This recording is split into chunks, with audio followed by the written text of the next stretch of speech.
Well, I know you guys are probably dying to hear more about this QAVR frame I got from Lumineer.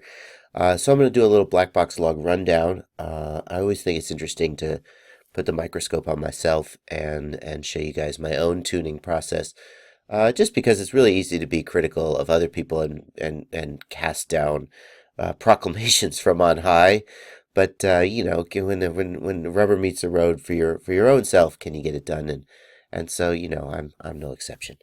And I'm not. The first thing I always do when I do these videos is I look at the gyro and I look at the noise level. And I'm not going to do that in this video because the Lux, which is the flight controller I have in here, has the 6500 gyro, and I have had some comments about the 6500 gyro. And I plan to do a more in-depth investigation of the 6500 gyro and its noise level and so forth and so on.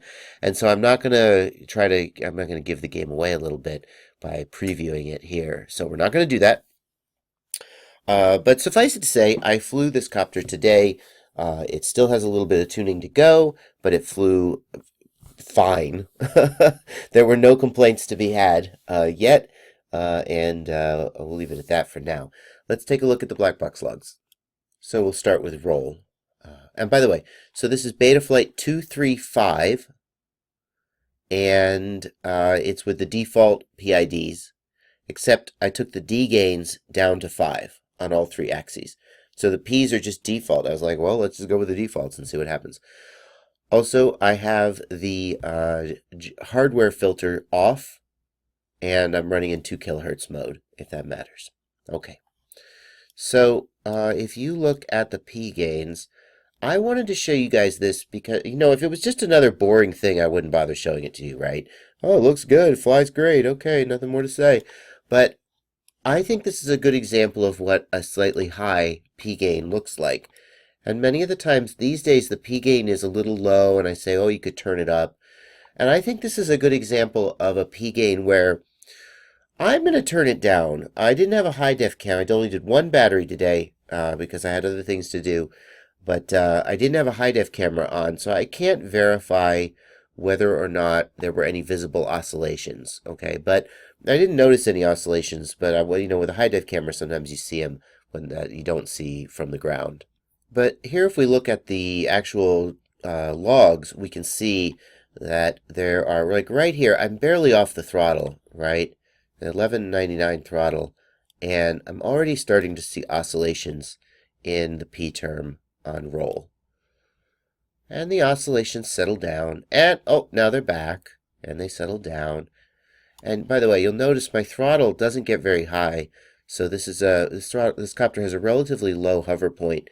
So the fact that I'm only at like 1200 throttle, don't read too much into that. That's flying, you know. But so now the P term looks, I would call this, you know, normal, healthy, no problem. Maybe even you'd turn it up a little. One of the things I want you to take from this is that, like, you can't look at just one slice of a black box log and make a judgment about your tune. If this was all I showed you, you'd say turn the P gain up.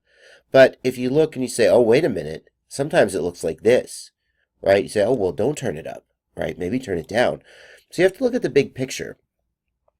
And if 90% of the time it looks like this, but then when you get to super high throttle, you get oscillations, maybe you'll say, oh, well, that's fine, I can live with that, you know. Or maybe you say, well, it kind of looks like this all the time. You know, maybe it looks like this 60% of the time, and it looks like this only, you know, 40% of the time, in which case you might say turn it down. So you have to look at not just one little slice, but you have to look at the big picture and look at if there are oscillations, when are there oscillations, what are the conditions under which that happens. If there are only oscillations when you're doing prop wash descents or prop wash turns, then who cares, right? Maybe you don't care. And maybe there's just a little oscillation sometimes when you hit high throttle, but the rest of the time it's fine and you don't care, or maybe you do care. But you can't just look at one slice and make a judgment. So again, here we're starting to get some, I would call this surging more than oscillations. Here they're starting to take on a regular sine wave type shape, whereas here they kind of look like mountains, right? So it's surging, but it hasn't hit the point where the sort of physical characteristics of the copter are dominating the PID loop and resulting in oscillations. And we've got a little breakup, some drop frames here, no problem. Here, this is fine. These sort of surging hills here, just fine. That's just an active P term doing its job. No problem. Oh, here, this is starting to look like like a little excessive P gain, right? Yeah, it's starting to look more like sine waves here. Okay, that's we don't want that. Okay, nothing too bad here. Still, oh, again, more of those sine wave looking surges. And I'm not going to make you go through this whole thing with me, but if we just watch, oh man, yeah, look, something's going on here. I think this is prop wash. If we look, you see I have the throttle low here, so I'm probably descending. I'm descending and turning, and then I start to raise the throttle as I get to the bottom of the descent, and oh man, that's prop wash there. You know, and if we just keep going through this, there's a lot of that. Most of the time, the P term is going a little overactive. Okay, and even when it's not overactive, it's definitely active. Now, this could be fine. We could look at the high def video and say that none of these oscillations are really visible, and we could just call this a sharply tuned copter and leave it at that. But my gut feeling is that and then look at this. Look when I get up here, 1700, 1800 throttle. This is a mess. And you can't say, oh, well, then maybe the D term is messing things up because my D gain is only 5. So this is the P term and the inherent sort of noise level of the copter, whatever that might be. We'll get to that in another video. Doing its thing. This is not good, right? So I feel like, and you know, we got a roll. This is a roll? It's not quite a roll. A sharp turn at least. Wow, look at the P term swinging all over the place. Yikes. Okay, so I'm going to bring the P gain down a little bit on pitch from the default. I think the default was like 5.2. I'm going to take it down to like 5.0. Probably doesn't need to come down much, right? And this may be okay. I would have to check the high def video to be sure. But that's what I think. Maybe a slightly overtuned or just on the edge of tuned sharp as it could go without going any further P term would look like to me. And the key characteristic there that I want you guys to focus on is that, like most of the time, it's hyperactive. Not just like a little bit of the time, like a lot of the time. Okay? The predominance of the time, it's overactive. Now we'll look at pitch. And we see kind of the same thing on pitch. It's a little different, but it's kind of the same. Right? If we look at the P term, we can see a lot of surging. It's always pretty active. Sometimes it's really active here. By the way, in case it's not obvious, when I say active, I'm looking at the magnitude of these swings, right? Are they big swings or are they little swings? And they're big swings, right? Here's some high frequency stuff getting in. That's probably some kind of vibration or noise. More surging here, right? So bigger surges here.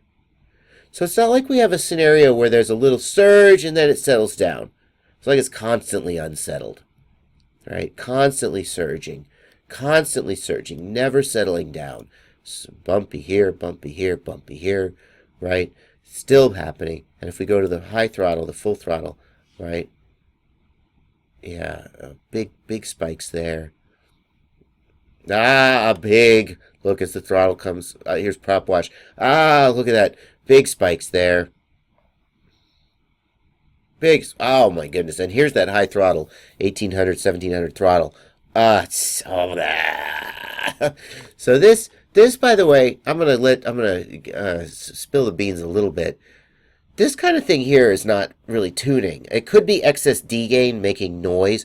This kind of random garbage here looks more like noise than it does like a P term oscillation resulting from excess P gain.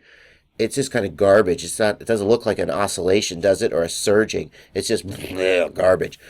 Now, an excess D gain would do that because D gain amplifies noise. But you could also have, well, if you just had a spike in noise, that could cause that as well. So we'll look into that some more when we do the comparisons. But again, the P term never settles down. Like I'd ideally like to see the P term kind of be. I don't ever want it to be walking, but I want it to be jogging, and sometimes I want it to be sprinting.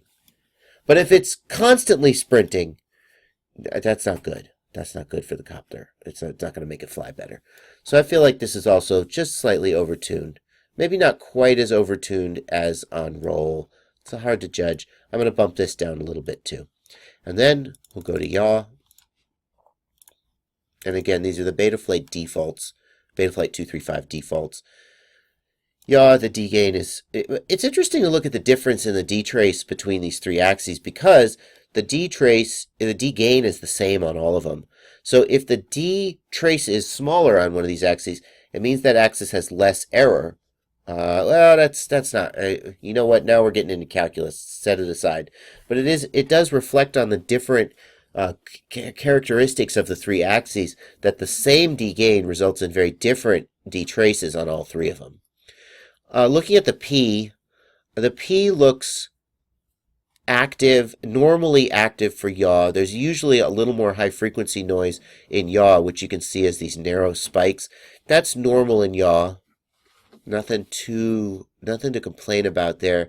But I would really just like to look for those extreme cases where maybe there's too much noise, and especially those high frequency sections, or rather high throttle sections. It does get pretty active here. So I might knock this down just a tad, just to shave some of the extremes off of these high throttle sections. But overall, this yaw looks pretty decent to me. In fact, I'm going to bump the D gain up just a little bit, just because it could afford to be a little more active. And I'd probably dump the P down just a little, just to knock some of those extremes off of it. Just like this looks a little more active than I would like, but you know, I'd go by flight feel more than anything. So I think the default is 10, and maybe I'm going to take it down to 9.5, or maybe it's 9 and I'm going to take it down to 8.5 or 8.0, something like that. Anyway, I wanted to show you guys this mostly because so many of the videos I've shown you so far have been slightly undertuned, and I've been saying turn it up. And I thought when I looked at this that this was a good example of what a maybe slightly overtuned or just on the edge tune might look like. I thought it was a good example of that, so I thought I'd share it with you. Hope it was helpful, and happy flying.